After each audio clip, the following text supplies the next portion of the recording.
نے ہر انسان کے ساتھ ایک محافظ فرشتہ پیدا کیا ہے، اور اگر وہ محافظ فرشتہ انسان کے ساتھ نہ ہو، شیاطین انسان کو ویسے مار ڈالیں، انسان کو قتل کر ڈالیں، اگر اللہ نے حفاظت کے لیے فرشتہ معمور نہ کیا ہو۔ یہ انسان کے دشمن ہیں، اور انسان کو شیاطین راہ مستقیم سے ہٹانے کے لیے دن رات کوش ہیں۔ پھر یہ اتنا مکار دشمن ہے، ہر ایک کو ایک لاٹھی سے نہیں ہانکتا، اسے پتہ ہے کہ کس کو کیسے بھٹکانا ہے۔ ایک شب زندہ دار جس کو سحری کے وقت اٹھ کے آنسو بہانے کا لطف ملتا ہے، اب شیطان اس کو کہے کہ سحری کے وقت اٹھا نہ کر، تو وہ شب زندہ دار جب اس کے آنسو مسلح میں جذب ہوتے ہیں اور وہ اترتے ہوئے آنکھوں سے آنسو اتنی لذت اسے دیتے ہیں کہ دنیا ما فیہا کی لذتیں ایک طرف اور یاد خدا میں رونا ایک طرف۔ اب شیطان کسی کو کہے کہ سحری کے وقت اٹھا نہ کر، تو کوئی شیطان کی یہ بات تھوڑی مانے گا، تو شیطان اسے یہ کہتا بھی نہیں ہے، اسے کہتا ہے نہیں اٹھا کر، لیکن صبح بتا دیا کر کے میں تہجد گزار ہوں، اسے ریا میں مبتلا کرے گا۔ ایک شخص جس کی طبع میں فیاضی گندی ہوئی ہے، اب شیطان اس کو کہے کہ تو سخاوت نہ کیا کر، بخل کا درس دے، تو طبعاً جو سخی شخص ہے، جس کی فطرت کے اندر فیاضی ہے، تو وہ شیطان کی اس بات کو تو نہیں مانے گا۔ شیطان اسے یہ کہتا بھی نہیں کہ تو بخل کر، اسے فضول خرچی کی طرف لگا دے گا، اسے ان کاموں میں خرچ کرنے کی ترغیب دے گا جس کا اس کو اور معاشرے کو کوئی فائدہ نہیں ہوگا۔ اس لیے شیطان رخ بدلتا ہے۔ ایک شاعر جس کی طبع کے اندر لطافت ہے، نرمی ہے، محبت ہے، اب شیطان اس کو کہے کہ فلاں کو قتل کر دے، تو شاعر تو شاخ سے پھول بھی نہیں توڑ سکتا، تو پھر وہ کسی کا سر کاٹ دے، یہ کیسے ممکن ہو سکتا ہے؟ شیطان ایک شاعر کو یہ کہتا بھی نہیں، اسے وہ شراب اور شباب کے پیچھے لگا دیتا ہے۔ اب اتنا سخت دشمن، اتنا مکار دشمن، حضرت سیدنا غوث اعظم رضی اللہ تعالیٰ عنہ فرماتے ہیں میرے اوپر صحاب نور چھا گیا اور آواز آئی عبد القادر، تو نے اللہ کی اتنی عبادت کی ہے، اتنی ریاضت کی ہے کہ شریعت کا ہم تمہیں اب مکلف نہیں رہنے دیتے، اور اب تو نماز نہ پڑھے اور دیگر اعمال نہ کرے تو تجھے کوئی پکڑ نہیں، میں تیرے اوپر ایسے راضی ہو گیا ہوں۔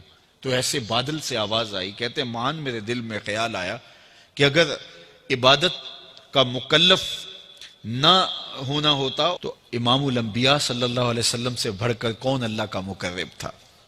حتی تتورم قدماہ، حضور جب نماز پڑھتے اور اس قدر لمبا قیام کرتے حضور کے مبارک پاؤں سوج جاتے، لیکن ان کو تو کہا گیا وَعْبُدْ رَبَّكَ حَتَّى يَأْتِيَكَ الْيَقِينُ، انہیں تو کہا گیا کہ آخری سانس تک اللہ کی عبادت کرنی ہے، تو میں کون ہوں کہ مجھے کہا جائے کہ تو اب عبادات کا مکلف نہیں رہا، کوئی بات نہیں ہے۔ تو کہتے ہیں میں لا حول ولا قوت الا باللہ پڑھا تو وہ جو مجھے نور نظر آ رہا تھا وہ سیاہی میں بدل گیا۔ تو وہ ابلیس تھا جو اس رنگ میں مجھے بھٹکانا چاہتا تھا، کہا عبد القادر اس مرتبے پہ پہنچے ہوئے کتنے لوگوں کو میں نے گمراہ کر دیا، تیرے علم نے تجھے بچا لیا۔ تو میں نے کہا ظالم، میرے علم نے مجھے نہیں بچایا، میرے اللہ کے فضل نے بچایا۔ تو کہا پھر بچ گیا ہے، کئی میں نے یوں لوٹ لیے ہیں۔ تو اتنا مکار دشمن ہو جو ہمارے اوپر مسلط ہے اور دن رات کوشاں ہے ہماری متاع عمل لوٹنے کے لیے، متاع ایمان لوٹنے کے لیے، تو پھر مجھے بتاؤ کہ ہم کیا غافل ہو کے بیٹھیں گے؟ ایسے ناپاک وجود کا مقابلہ کوئی آسان ہے جو ہماری متاع عمل لوٹتا ہے، متاع ایمان لوٹتا ہے، ہمیں عمل کرنے نہیں دیتا، کریں تو وسواس ڈال رہا ہوتا ہے، کر لیں تو ریا میں اور تکبر میں مبتلا کر کے، عجب میں مبتلا کر کے کیا ہوا عمل بھی لوٹ لیتا ہے۔ مجھے بتاؤ یہ کوئی جو ہے وہ سوکھا کام ہے کہ ہم مقابلہ کریں؟ اب ماہ سیام میں روزے سے بھوک بھی کاٹتے ہیں اور قرآن مجید کی تلاوت اور دیگر معمولات کے لیے ہمیں تنہائی بھی میسر آتی ہے، اور اسی طرح ہمیں روزے سے جو ہے وہ اپنی زبان کو کنٹرول کرنے کا درس بھی ملتا ہے۔ تو روزہ تمہاری زبان کا محافظ بن جاتا ہے، پھر روزہ تمہاری شہوات کے کنٹرول کا ذریعہ بن جاتا ہے، اور روزہ تنہائی کی وجہ سے اختلاط سے جو خرابیاں پیدا ہوتی ہیں ان سے تمہیں بچا لیتا ہے۔ تو گویا ماہ سیام اللہ تعالیٰ کی رحمتوں کا ایک روپ ہے، اور یہ ایک مہینے کا تربیتی کورس ہے جس کے ذریعے سے ہم اپنے باطن کی صفائی کر سکتے ہیں اور اندر کی غلاستیں، اندر کے میل کچیل مٹا سکتے ہیں۔ ارشاد فرمایا جو اللہ سے ڈرے اللہ اس کے لیے راستے کھول دیتا ہے، اور اللہ اس کو وہاں سے دیتا ہے جہاں سے اسے گمان بھی نہیں ہوتا۔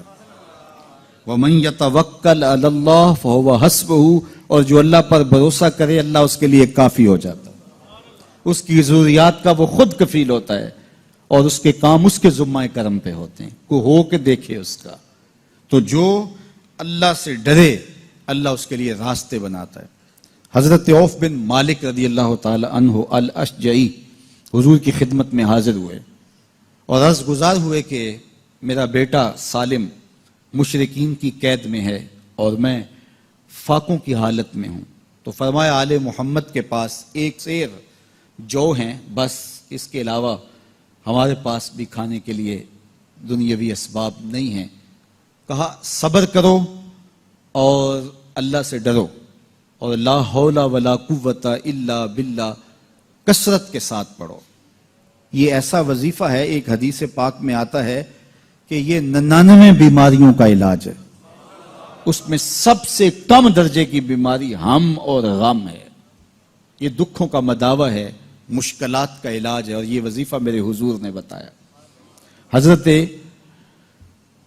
ابو ذر غفاری رضی اللہ تعالیٰ عنہ کو حضور نے 5 چیزیں بتائی تھیں، ان میں سے 5ویں چیز یہ تھی کہ ابو ذر کثرت کے ساتھ لا حول ولا قوت الا باللہ پڑھا کرو۔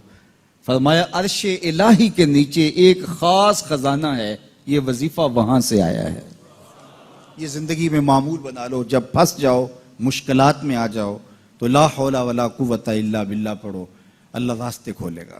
تو حضور نے 3 چیزیں فرمائی، اللہ سے ڈرو، صبر کرو اور کثرت کے ساتھ لا حول ولا قوت الا باللہ پڑھو۔ وہ فرماتے ہیں کہ میں یہ عمل شروع کیا، ابھی گھر میں بیٹھا ہی تھا کہ دروازے پہ دستک ہوئی، تو میں اٹھا کہ دروازہ کھولوں دیکھوں کہ کون ہے، تو دروازہ کھولا، دیکھا میرا بیٹا کھڑا ہے اور اس کے پیچھے 100 اونٹ کھڑے ہیں۔ تو میں نے کہا کہ تم اور یہ اونٹ؟ کہا مجھے موقع لگ گیا، میں ان کی قید سے بھاگ آیا اور آتے آتے ان کے 100 اونٹ بھی ہانک لایا ہوں۔ وَيَرْزُقْهُ مِنْ حَيْثُ لَا يَحْتَسِبُ، وہ تمہیں وہاں سے رزق دے گا جہاں سے تمہیں گمان بھی نہیں، اس کے ہو کے تو دیکھو۔ اللہ اکبر، اللہ کے ہو جاؤ تو پھر وہ تمہاری ضرورتوں کا کفیل ہو جائے گا۔ فرمایا حضرت عبداللہ ابن مسعود رضی اللہ تعالیٰ عنہ نے کہ کسی شخص کو فقر و فاقہ آ جائے تو وہ لوگوں کو بتائے کہ میں آج کل بڑے مشکل حالات میں ہوں، ہر وقت لوگوں کو بتاتا رہے تو اس کی مشکل بڑھے گی، اس کی مشکلیں آسان نہیں ہوں گی اس طرح۔ اور اگر وہ اپنی اس مشکل کو کسی سے شیئر نہ کرے بلکہ مصلی بچھا کے اپنے رب سے کہے کہ مالک فقر و فاقہ آ گیا ہے اور اس کا علاج تیرے پاس ہے، اس مرض کا مداوع تیرے پاس ہے۔ تو حضرت عبداللہ ابن مسعود فرماتے ہیں کہ رسول کریم نے فرمایا جلد یا بدیر اللہ اس کو مالا مال فرما دے گا۔ یہ بھی کبھی کر کے دیکھو، مشکل آ جائے، فاقہ آ جائے، مصیبت آ جائے، کسی سے نہ کہو، صرف اپنے رب سے کہو، پھر دیکھنا اس کی کرم نوازیوں کا می کیسے برستا ہے۔ فرمایا اللہ پر بھروسہ کرنے کا جو حق ہے اگر وہ تم ادا کر دو، وہ تمہیں ایسے رزق عطا کرے جیسے پرندوں کو عطا کرتا ہے۔ ہم تو دکان پہ جانا ہوتا ہے، فیکٹری میں جانا ہوتا ہے، ہم اپنے کاروبار پہ جانا ہوتا ہے، نوکری پہ جانا ہوتا ہے، مزدوری پہ جانا ہوتا ہے، ہمیں پتہ ہے کہاں آج صبح جانا ہے، لیکن پرندوں کو کوئی پتہ نہیں ہوتا کہاں جانا ہے، راس المال بھی نہیں ہوتا، لیکن صبح نکلتے ہیں، شام کو کبھی بھی خالی پیٹ نہیں آئے۔ بن توکل پنچھی اڑ دے، خرچ نہ پلے زیرا ہو۔ گھر سے خالی پیٹ نکلتے ہیں، جب واپس آتے ہیں تو پیٹ بھرے ہوئے ہوتے ہیں، اور پھر جو ان کی ضرورت ہوتی ہے اللہ وہ ساری ضرورتیں پوری کرتا ہے، جو ضرورت ان کی ہوتی ہے۔ یہ شیر کتنا گوشت کھاتا ہے اللہ روز اسے دیتا ہے، یہ ہنس روزانہ سچے موتی کھاتے ہیں، اور آپ مارکیٹ میں لینے جائیں لاکھوں روپے لگا کے تولے ماشے کے حساب سے آپ خریدتے ہیں، پھر بھی آپ کو یقین نہیں ہوتا کہ یہ سچے ہیں یا 2 نمبر ہیں۔ اور ہنس دنیا پہ کروڑوں جانور پائے جاتے ہیں، روز کھاتے ہیں، صبح بھی، شام بھی، دوپہر بھی، پیٹ بھر کے کھاتے ہیں، اللہ روز انہیں عطا کرتا ہے۔ کہا اس پہ تھے تو بوڑھے بزرگ جو مسجد میں جانے سے قاصر تھے وہ گھروں میں بیٹھ کے قرآن پڑھتے ہوتے تھے، اور عموماً ظہر کے وقت بھی اور صبح کے وقت بھی گھروں سے قرآن پڑھنے کی آوازیں آیا کرتی تھی۔ آج گھروں سے پاپ میوزک کی صدائیں سننے کو تو ملیں گی، لیکن قرآن کے نغمے موقوف ہو گئے. یہی وجہ ہے کہ آج ہمارے گھروں سے برکت روٹ گئی ہے. دولت کی فراوانی کے باوجود، وسائل کی کثرت کے باوجود، اسباب آسودگی حاصل ہونے کے باوجود نہ آسودگی ہے، نہ سکون ہے، نہ طمانیت ہے، نہ برکت رہی، اس لیے کہ ہمارے گھروں سے قرآن رخصت ہو گیا. آج صبح اٹھ کے فیس بک کا چہرہ تو دیکھتے ہیں لیکن قرآن کا نقشہ نہیں دیکھا جاتا. تو برکت کے قافلے گھروں سے رخصت ہو گئے اور گھر برکتوں اور رحمتوں سے خالی ہو گئے. آج بھی اگر ہم نے گھروں میں برکتوں کو واپس بلانا ہے، رحمتوں کو اپنے گھروں میں واپس لانا ہے، تو قرآن مجید کی تلاوت کو اپنے معمولات میں شامل کر لیجئے گا.